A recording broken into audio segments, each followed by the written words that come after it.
నమస్తే,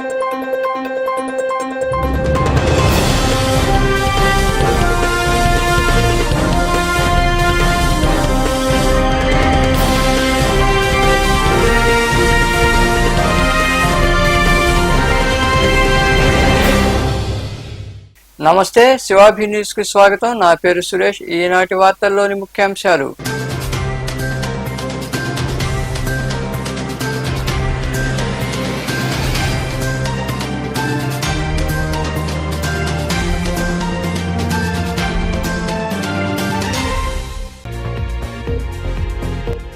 అధికారులు, ప్రజాప్రతినిధులు కలిసికట్టుగా ఆత్మకూరు నియోజకవర్గాన్ని అభివృద్ధి పదంలో నడిపిద్దాం.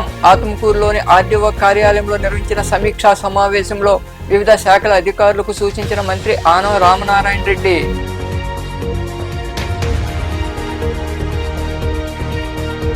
ప్రజలకు ఇచ్చిన హామీలు నెరవేర్చకుండా జగన్పై విమర్శలు తగవంటూ నెల్లూరులోని వైకాపా కార్యాలయంలో ఏర్పాటు చేసిన మీడియా సమావేశంలో మాట్లాడిన మాజీ మంత్రి కాకాని గోవర్ధన్ రెడ్డి, పార్టీ జిల్లా అధ్యక్షుడు చంద్రశేఖర్ రెడ్డి.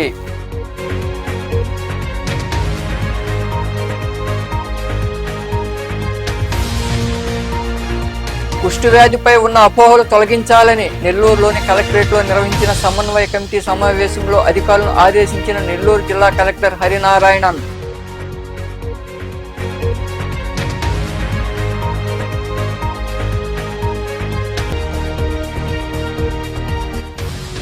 సోమిరెడ్డికి బ్రహ్మరథం.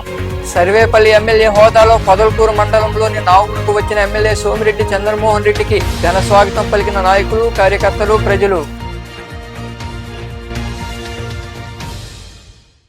ఆత్మకూరును అభివృద్ధి పదంలో ముందుంచేందుకు అధికారులందరూ కృషి చేయాలని రాష్ట్ర దేవాదాయ శాఖ మంత్రి ఆనం రామనారాయణ రెడ్డి కోరారు. ఆత్మకూరులోని ఆర్డీఓ కార్యాలయంలో రెవెన్యూ, మున్సిపల్, ఇరిగేషన్, ఆర్ఎండ్బి అధికారులతో ఆయన సమీక్షా సమావేశం నిర్వహించారు. నెల్లూరు జిల్లా ఆత్మకూరులోని ఆర్డీఓ కార్యాలయంలో రాష్ట్ర దేవాదాయ శాఖ మంత్రి Anam Ramanarayana Reddy revenue, municipal, irrigation, R and B అధికారులతో సమీక్షా సమావేశం నిర్వహించారు. తొలుత పాలిటెక్నిక్ కళాశాల, ఆర్ఎండ్బి, పంచాయతీరాజ్ అతిథి గృహాలను మంత్రి సందర్శించారు. కళాశాలలో మౌలిక వసతులేమిపై విద్యార్థులు మంత్రి దృష్టికి తీసుకెళ్లారు. వెంటనే తాగునీటి సౌకర్యం కల్పించాలని ఆనం రామనారాయణ రెడ్డి మున్సిపల్ అధికారులను ఆదేశించారు. 2 వారాల్లో పని పూర్తి చేసి తనకు నివేదించాలని ఆదేశాలు జారీ చేశారు. అనంతరం ఆర్డీఓ కార్యాలయంలో నిర్వహించిన సమీక్షలో మంత్రి ఆనం రామనారాయణ రెడ్డి మాట్లాడుతూ 10 ఏళ్ల క్రితం ఆత్మకూరు నూతన రెవెన్యూ డివిజన్ ఏర్పడినప్పటికీ ఇంకనూ అభివృద్ధికి నోచుకోకపోవడం విచారకరమని తెలిపారు.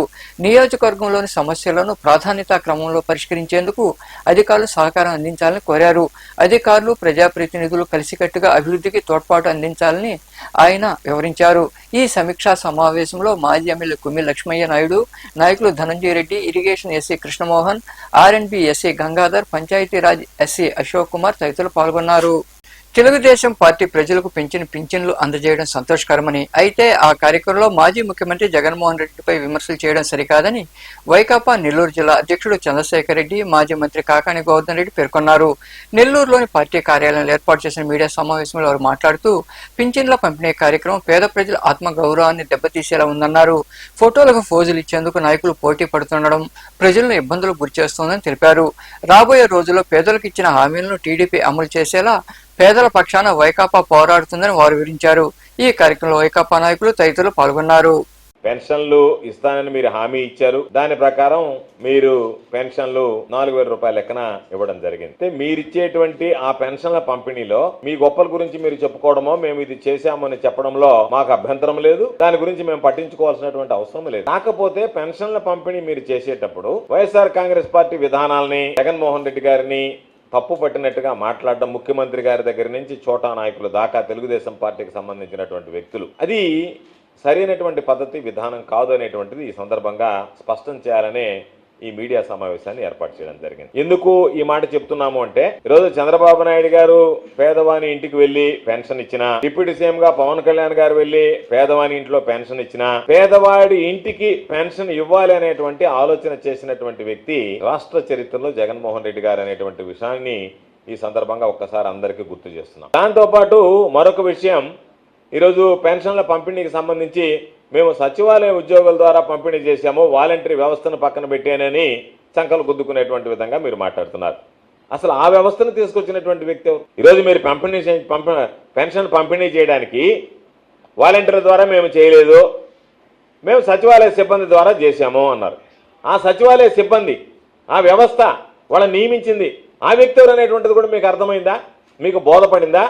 కాబట్టి సచివాలయ వ్యవస్థని 2000 జనాభాకి ఓ సచివాలయ వ్యవస్థ ఉండాలని 1,34,000 మంది ఉద్యోగులను నియమించినటువంటి వ్యక్తి జగన్మోహన్ రెడ్డి గారు. కాబట్టి మీరు ఈరోజు ఏ పని చేసినా, ఏ విధానాన్ని అనుసరించినా మార్గదర్శి ఎవరు మీకు అంటే జగన్మోహన్ రెడ్డి గారు అని చెప్పుకోవాల్సినటువంటి పరిస్థితి. సచివాలయ వ్యవస్థ వచ్చినా, ఈరోజు సచివాలయ వ్యవస్థ నుంచి వాళ్ళని సచివాలయ ఉద్యోగులను ప్రతి సచివాలయానికి 2,000 జనాభాకు ఒక సచివాలయం, సచివాలయంలో 10 మంది ఉద్యోగుల లెక్కన 1,34,000 మంది నియమించి వాళ్ళకి వాలంటీర్ వ్యవస్థను అనుసంధానం చేసి సూర్యోదయానికన్నా ముందే పేదవాడి ఇంటికి నేరుగా పెన్షన్ వెళ్ళేటువంటి కార్యక్రమాన్ని తీసుకురావడం జరిగింది. ఆ కార్యక్రమాన్ని ఆపివేసింది ఎన్నికల కమిషన్కి ఫిర్యాదు చేసి వాలంటీర్ వ్యవస్థని ఈరోజు మీరు రద్దు చేస్తారో కొనసాగిస్తారో తెలియదు. ఆ రోజు నుంచి వాలంటీర్ల ద్వారా పంపిణీని చేయడానికి లేదన్నారు. అదే విధానాన్ని ఈ రోజు కూడా కొనసాగిస్తున్నారు. చంద్రబాబు నాయుడు గారు ఎలక్షన్స్కి ముందు అనేక హామీలు కూడా ఇచ్చారు, అందరం కూడా చూసాం. అందులో మొట్టమొదటిగా పెన్షన్స్ ఒక 1000 రూపాయలు పెంచడం అన్నదాన్ని 1వ తారీఖున ఇంప్లిమెంట్ చేయడం. తప్పకుండా వైఎస్ఆర్సీపీ ఏదైతే పేదల పక్షపాతి, అలానే ప్రతి సామాన్యుడు పేదవాడు కూడా గౌరవంగా రావాల్సిన పథకాలు అందుకోవాలి అన్న ఆలోచనతో వైఎస్ఆర్సీపీ ప్రభుత్వం ఏదైతే వాలంటరీ వ్యవస్థను తీసుకొచ్చి ప్రధానంగా పెన్షన్దారులకు 1వ తారీఖున వాళ్ళ ఇంటికి వెళ్ళి పెన్షన్ ఇవ్వాలన్న ఆలోచనతో ఆ రోజు నిర్ణయం తీసుకునిందో దాని కొనసాగింపుగా ఈరోజు టీడీపీ ప్రభుత్వం చేయడం కూడా వైఎస్ఆర్సీపీ తప్పకుండా హర్షిస్తుంది. అయితే 1వ తారీఖున జగన్మోహన్ రెడ్డి గారు ఎప్పుడు కూడా పేదలు కానీ అలానే వృద్ధులు కానీ వీరందరూ కూడా గౌరవంగా వాళ్ళకి రావాల్సినటువంటి పెన్షన్ వాళ్ళ ఇంటి దగ్గర తీసుకోవాలని భావించారు. 3వ కంటికి తెలియకుండా వాలంటీర్లను వాళ్ళ ఇంట్లోకి పంపించి ఆ పెన్షన్ ఏదైతే వాళ్ళకి ఇవ్వాలనో ఆ పెన్షన్ని గౌరవంగా ఇప్పించి మధ్యాహ్నానికల్లా పూర్తి చేశారు. అయితే నిన్నటి రోజున మనం గమనించాం 1వ తారీఖున ఒక యుద్ధ వాతావరణంలో అసలు అర్హత ఉండేవాళ్ళు కానీ అర్హత లేని వాళ్ళు కానీ మేమిస్తాం అని చెప్పి తీసుకునే వాళ్ళు 60 లక్షల మంది అయితే 1 కోటి మంది వరకు అక్కడికి వెళ్ళి వాళ్ళకు ఏదో వాళ్ళ డబ్బులు ఇస్తున్నట్టుగా దానికి ఫోటోలు తీసుకోవడం, దాన్ని నానా హంగామా చేసి ఆ పేదవాడి యొక్క గౌరవాన్ని తగ్గించినట్టుగా కూడా అనిపించింది. అదే జగన్మోహన్ రెడ్డి గారు ఏ పథకం ఇచ్చినా కూడా నేరుగా వాలంటీర్ల ద్వారా కానీ లేదా డీబీటీ ద్వారా కానీ 3వ కంటికి తెలియకుండా ఏ నాయకుడు ఏ వ్యక్తి కూడా అక్కడికి వెళ్ళి కుష్టు వ్యాధిపై ఉన్న అపోహల గురించి ప్రజలకు అవగాహన కలిగించాలని జిల్లా కలెక్టర్ హరినారాయణన్ అధికారులను ఆదేశించారు. నెల్లూరులోని కలెక్టరేట్లో ఏర్పాటైన శంకరన్ హాల్లో జరిగిన జిల్లా స్థాయి సమన్వయ కమిటీ సమావేశంలో ఆయన పాల్గొని మాట్లాడారు. నెల్లూరులోని కలెక్టరేట్లో ఏర్పాటైన శంకరన్ హాల్లో కుష్టు వ్యాధిగ్రస్తులను గుర్తించే కార్యక్రమంపై జిల్లా స్థాయి సమన్వయ కమిటీ సమావేశం జరిగింది. ఈ సమావేశంలో పాల్గొన్న కలెక్టర్ హరినారాయణన్ మాట్లాడుతూ కుష్టి వ్యాధి లక్షణాలు ఉన్నవారిని గుర్తించడానికి ప్రభుత్వం అనేక చర్యలు తీసుకుంటోందన్నారు. జిల్లాలో ఈ నెల 18 నుండి వచ్చే నెల 2వ తేదీ వరకు 15 రోజుల పాటు వైద్య ఆరోగ్య శాఖ అధికారులు ప్రతి ఇంటికి వెళ్లి సర్వే చేపట్టాలని ఆదేశించారు. ఈ సర్వేలో కుష్టి వ్యాధి ఉన్నవారిని గుర్తించి వైద్య సౌకర్యాలు కల్పించాలని సూచించారు. జిల్లాలోని అన్ని అంగన్వాడీ కేంద్రాల్లో 6 ఏళ్ల లోపు పిల్లలందరికీ వ్యాధి నిర్ధారణ పరీక్షలు చేయాలని ఆయన వివరించారు. అది కనుక్కుంటే మనల్ని గ్రామాల నుంచి దూరం పెట్టేస్తారా, ఇంట్లో నుంచి దూరం పెట్టేస్తారా అని ఒక అపోహ ఉంటుంది. ఆ రోజులు మారిపోయి ఈ రోజు అవన్నీ ట్రీట్మెంట్ చేయవచ్చు. ఇంకా it is not a big difficulty. So దీని మీద ఏ ఒక అపోహ లేకుండా ఇంటింటికి మన స్టాఫ్ వెళ్ళేటప్పుడు వాళ్ళు సహకరిస్తే బాగుంటుంది. సో ఈ యొక్క అవగాహన అనేది మనం పెంచుకోవాల్సిన అవసరం ఉంది. సో ఇంటికి వెళ్ళే వాళ్ళు కూడా staff, civil staff and health staff వాళ్ళతో మంచిగా చెప్పి నేర్పించి దీనివల్ల ఇబ్బంది లేదు, త్వరలో ట్రీట్మెంట్ తీసుకుంటే మీకు మంచిది అని ఒక మెసేజ్ చేయించాలి. తూతూ మాత్రంగా ఏదో వెళ్ళాము ఇన్ని 6 లక్షల ఇల్లు కవర్ చేసేసామని పక్కాగా ప్రతి ఇంటిని కవర్ చేస్తూ, సో మీరు ఎట్లా దాన్ని చేయగలరు, మీ పాపులేషన్ రేషియో ప్రకారం డిసీజ్ ఇన్సిడెన్స్ ప్రకారం ఎన్ని కేసులు ఐడెంటిఫై చేయాలి, ఆ టార్గెట్ మనం అచీవ్ అవుతున్నామా లేదా.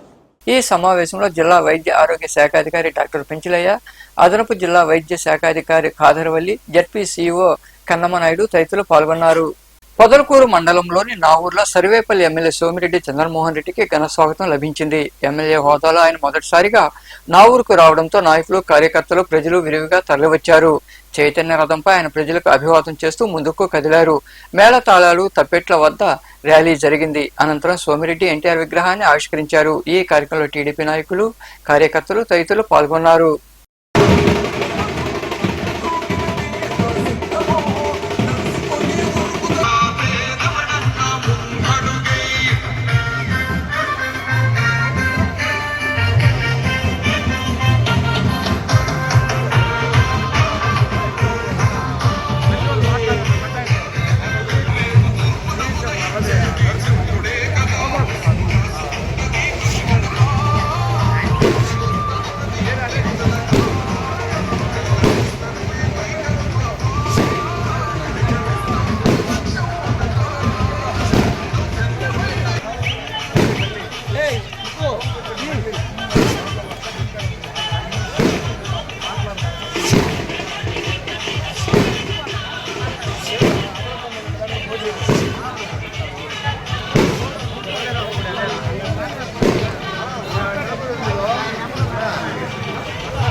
నాయకుడంటే నిలువెత్తు రూపంలో అన్నా నలుగురు బాగుంటే చాలు అని సోమిరెడ్డన్నా నాలుగు దిక్కుల కంటిలో. నంద్యాల జిల్లాలోని నల్లమల అడవిలో 154 ఏళ్ల తరువాత అడవి దొన కనిపించింది. ఆత్మకూరు అటవీ డివిజన్ పరిధిలోని బైర్లూటి రేంజ్ లో కెమెరా ట్రాప్ లో అడవి దొన చిత్రాలు నమోదయ్యాయి. అడవి దొన వివరాలను అటవీ శాఖ అధికారి వెల్లడించారు. మన దేశంలోని పశ్చిమ కనుమల్లో సంచరించే అడవి దొన్నలు నల్లమలలో కనిపించడంతో అటవీ సిబ్బంది సంభ్రమాశ్చర్యాలకు గురయ్యారు. 1870 తరువాత మళ్లీ ఇది కనిపించినట్లు చెబుతున్నారు. ఆత్మకూరు అటవీ డివిజన్ పరిధిలోని బైర్లూటి రేంజ్ లో కెమెరా ట్రాప్ లో అడవి దొన్న చిత్రాలు నమోదయ్యాయి. ఈ ఏడాది జనవరిలో వెలుగోడు రేంజ్ లో మొదటిసారి అడవి దొన్నను గుర్తించినట్లు ఆత్మకూరు అటవీ డివిజన్ డిప్యూటీ డైరెక్టర్ సాయిబాబా తెలిపారు. అక్కడి నుండి అది గత నెలలో బెర్లోట్ రేంజ్ లోకి వచ్చిందన్నారు. కర్ణాటక వైపు నుండి ఈ అడవి దొన్న కృష్ణా నదిని దాటి నల్లమలలోకి ప్రవేశించి ఉంటుందని భావిస్తున్నామని ఆ అధికారి తెలిపారు. అదే గతంలో ఇక్కడ ఉండేది అడవి దున్న అనేది గతంలో ఎప్పటి నుంచో నల్లమల అటవీ ప్రాంతంలో ఉంది. మన records forest department working plans, managing plans వీటిని చూసినప్పుడు దాని రికార్డ్స్ అయితే ఉన్నవి. కాకపోతే కొన్ని అనుకోని కారణాల వల్ల అది అంతరించిపోయింది. అంటే మన అగ్రికల్చర్, హ్యాబిటేట్ డిస్ట్రక్షన్ ఇలాంటి వాటి వల్ల, అలాగే కొంత హంటింగ్ వరకు కూడా ఉండొచ్చు. అందువల్ల అవి అంతరించిపోయినాయి. గత 30-40 సంవత్సరాల్లో మేము కూడా ఎప్పుడు కూడా చూసిన దాఖలాలు అయితే లేవు. రీసెంట్గా ఈ వేసవి కాలంలో మనకి ఇది మన నల్లమల్ల ప్రాంతమైనటువంటి ఆత్మకూరు అలాగే వెలుగోడు, బైర్లూటి ఈ ప్రాంతాల్లో మనకి లోపల అటవీ ప్రాంతంలో కనిపించింది. సో కనిపించిన తర్వాత ప్రత్యేకంగా దాని మీద పూర్తిగా దాని యొక్క మూమెంట్ ఎట్లా ఉంటుంది అంతా కూడా పర్యవేక్షణ అనేది చేస్తున్నాము. మన ఫ్రంట్ లైన్ స్టాఫ్ వీళ్ళందరి ద్వారా కెమెరా ట్రాపింగ్ అంటే కంటిన్యూస్ పెట్రోలింగ్ వీళ్ళందరి ద్వారా దాన్ని మానిటరింగ్ అయితే చేస్తున్నాము. సో ఒకే ఒక్క ఇండివిజువల్ మనకి ఈ ప్రాంతంకి రావడం జరిగింది. మనకి ఆంధ్రప్రదేశ్లో ఇప్పుడు ప్రస్తుతం అయితే ఇది ఉత్తరాంధ్ర ప్రాంతమైనటువంటి పాడేరు, పాపికొండ నేషనల్ పార్కు ఈ ప్రాంతాల్లో అయితే ఉంది. మనకి ఆంధ్రప్రదేశ్లో కాకుండా మన పక్కన ఉన్నటువంటి కర్ణాటక, తెలంగాణ, అలాగే ఛత్తీస్గఢ్ ఈ ప్రాంతాల్లో కూడా మనకి అడవి దున్న, మనకి ఇండియన్ గౌర్ అని చెప్పేసి అంటాము. ఇది మనకి ఈ ప్రాంతాల్లో కనిపిస్తుంది. ఈ పరిసర ప్రాంతాల్లో ఎక్కడి నుంచి అన్నా ఇది కొత్త దారి తప్పిపోయి మన వైపులాగా సంచరిస్తూ రావడం జరిగింది. అలాగే మనకి ఏంటంటే that is one good indication. Gudur పట్టణంలోని హైస్కూల్ రోడ్లో డిఆర్డబ్ల్యూ కళాశాల వద్ద ఏర్పాటైన hair crush unisex beauty salon లో లక్కీ డిప్ తీశారు. ఈ లక్కీ డిప్ లో మొదటి ముగ్గురికి ఉచితంగా సర్వీస్ చేయబడిందని బ్యూటీ సెలూన్ మేనేజర్ రీతిమా తెలిపారు. పట్టణంలోని డిఆర్డబ్ల్యూ కళాశాల వద్ద ఏర్పాటైన hair crush unisex beauty salon లో బుధవారం లక్కీ డిప్ నిర్వహించారు. ఈ లక్కీ డిప్ లో భాను, పండు, లక్ష్మి విజేతలుగా నిలిచారు. వీరికి బ్యూటీ సెలూన్ లో ఉచితంగా సర్వీస్ అందజేయనున్నారు. లక్కీ డిప్ అనంతరం మేనేజర్ రీతిమా మాట్లాడుతూ hair crush unisex beauty salon లో లక్కీ డిప్ నిర్వహించామన్నారు. విజేతలైన ముగ్గురికి ఉచితంగా సర్వీస్ అందజేస్తున్నామని ఆమె వివరించారు. హెయిర్ క్రష్ సెలూన్ లో లక్కీ డ్రా పెట్టాము. ఎనీ 3 చీట్స్ తీసాము. తీసిన వారికి 2 సర్వీసెస్ ఫ్రీ ఇస్తున్నాము. ఫస్ట్ వచ్చి భానుది, తర్వాత పండు, తర్వాత లక్ష్మణ్. వీళ్ళకి 3 సర్వీసెస్ హెయిర్ క్రష్ లో చేయబడతాం. ఈ లక్కీ డిప్ లో మమత, రేహాన్ తదితరులు పాల్గొన్నారు. నాయుడుపేట మండలంలోని మాబాక గ్రామ పంచాయతీలో ఇండాస్ కంపెనీ సౌజన్యంతో 7,50,000 రూపాయలతో ఆర్ఓ ప్లాంట్ నిర్మించారు. గ్రామ నాయకులు గాలి రాజేష్ నాయుడు ఆధ్వర్యంలో సూళ్లూరుపేట నియోజకవర్గ ఇన్ఛార్జి నెలవల సుబ్రహ్మణ్యం చేతుల మీదుగా ఆర్ఓ ప్లాంట్ ప్రారంభించారు. అనంతరం కంపెనీ ప్రతినిధులు తదితరులు మాట్లాడారు. ఈ కార్యక్రమంలో ఏఎంసీ మాజీ చైర్మన్ విజయభాస్కర్ రెడ్డి, నాయకులు ప్రభాకర్ నాయుడు, ప్రసాద్ నాయుడు, రఫీ తదితరులు పాల్గొన్నారు.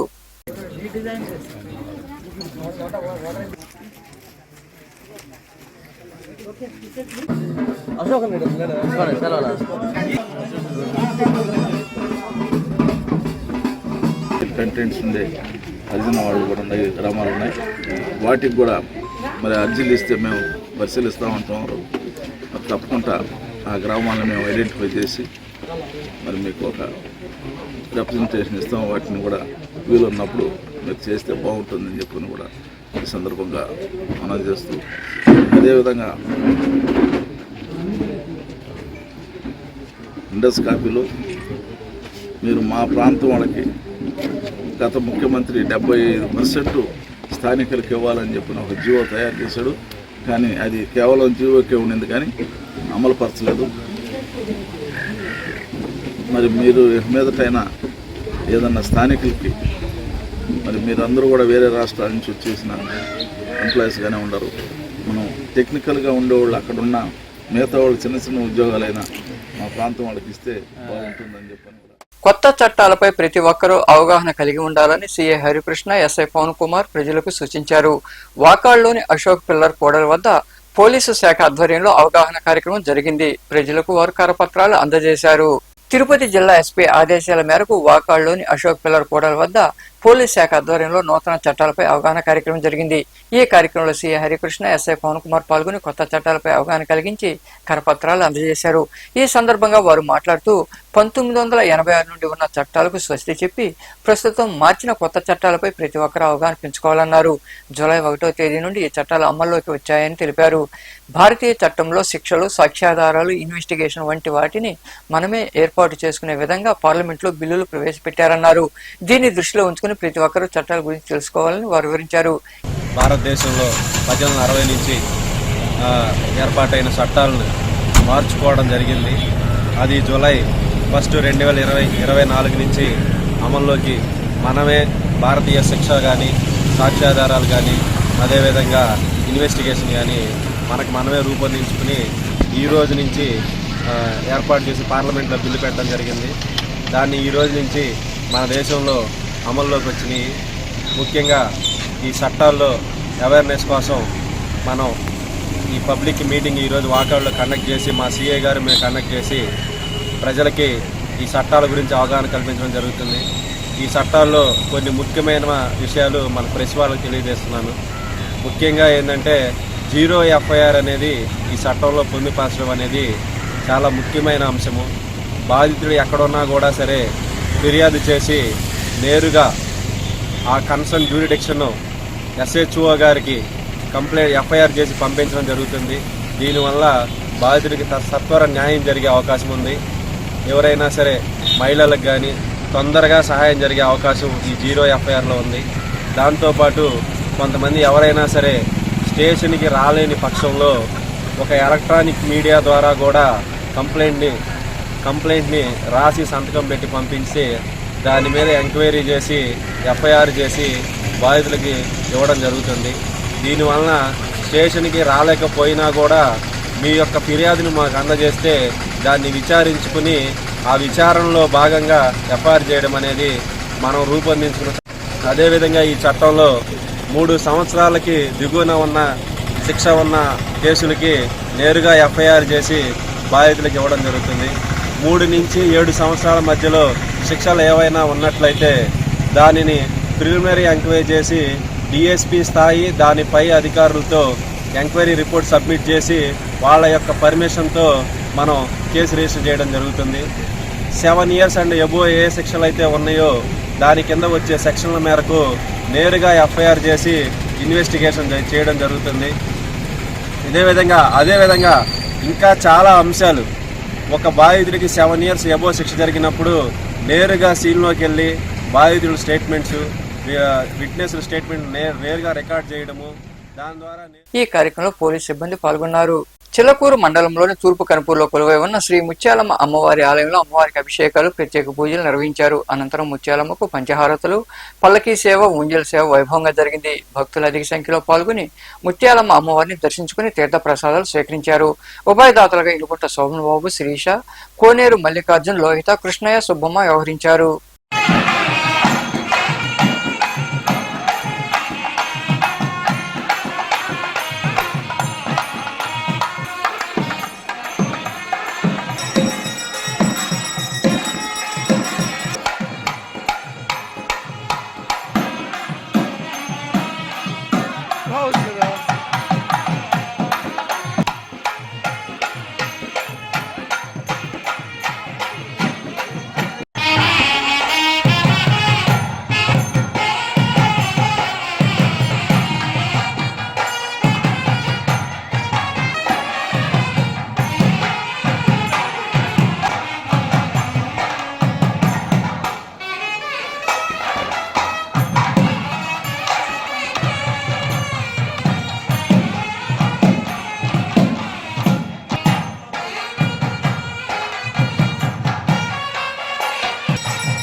గూడూరు పట్టణంలో బుధవారం నాటి బంగారం ధరలను the Gudur pan brokers association jewellery committee ప్రతినిధులు వెల్లడించారు.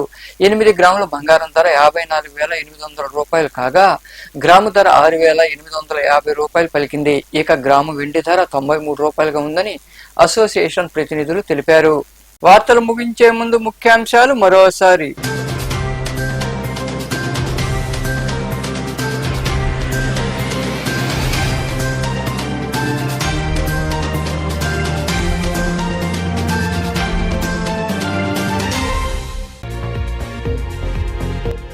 అధికారులు, ప్రజాప్రతినిధులు కలిసికట్టుగా ఆత్మకూరు నియోజకవర్గాన్ని అభివృద్ధి పదంలో నడిపిద్దాం. ఆత్మకూరులోని ఆర్డీఓ కార్యాలయంలో నిర్వహించిన సమీక్షా సమావేశంలో వివిధ శాఖల అధికారులకు సూచించిన మంత్రి ఆనం రామనారాయణ రెడ్డి.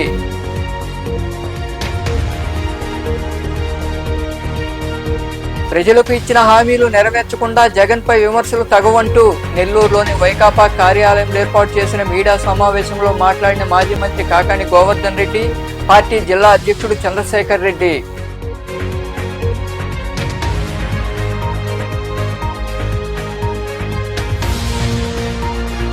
కుష్టు వ్యాధిపై ఉన్న అపోహలు తొలగించాలని నెల్లూరులోని కలెక్టరేట్లో నిర్వహించిన సమన్వయ కమిటీ సమావేశంలో అధికారులను ఆదేశించిన నెల్లూరు జిల్లా కలెక్టర్ హరినారాయణన్.